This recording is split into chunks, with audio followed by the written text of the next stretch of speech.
Deputy chairman senate ने कराची समेत 9 नए सूबे बनाने की तजवीज दे दी। तफसीलात के मुताबिक deputy chairman senate Mirza Mohammad Afridi का कहना है कि जितने सूबे होंगे उतना ही मुल्क बेहतर होगा, इसलिए उन्होंने मुल्क में कराची समेत 9 नए सूबों की तश्कील की तजवीज दी है। एक इंटरव्यू के दौरान उनका कहना था कि विफाक की वज़ीर इंतजाम कबायली इलाका जात फाटा और हजारा जिला के सूबे बनाने के साथ साथ पंजाब और बलूचिस्तान को 3-3 सूबों में तकसीम करना चाहिए। उनका कहना था कि बलूचिस्तान में वसी रकबे के लिहाज से 3 सूबे और पंजाब में 3 अलग सूबे बनने चाहिए। कराची को मुकम्मल तौर पर अलग सूबा बनाने पर जोर देते हुए उन्होंने मजीद कहा कि फाटा को अलग सूबा बनाया जाए और हजारा के लिए भी एक सूबा बनाया जाना चाहिए।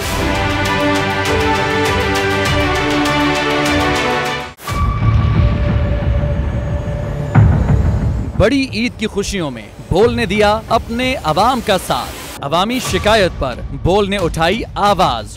उधर पेशावर में आलाइशों को ठिकाने लगाने के लिए WSSP का खुसूसी ऑपरेशन शुरू हो गया है, जिसमें 3259 एहलकारों समेत 683 गाड़ियां हिस्सा ले रही हैं। बोल की खबर पर इदारों ने भी कसली कमर, लिया एक्शन। लाहौर में मुख्तलिफ मकामात पर आलाइशें जो है वो हमें सड़कों पर दिखाई दे रही थी, लेकिन उसके बाद जो LWMC है उनका अमला जो है वो उसके बाद फील्ड में निकला और उसके बाद आलाइशों को हटाने का सिलसिला जो है वो शुरू कर दिया गया, क्योंकि बोल है पाकिस्तान का नंबर 1 न्यूज चैनल।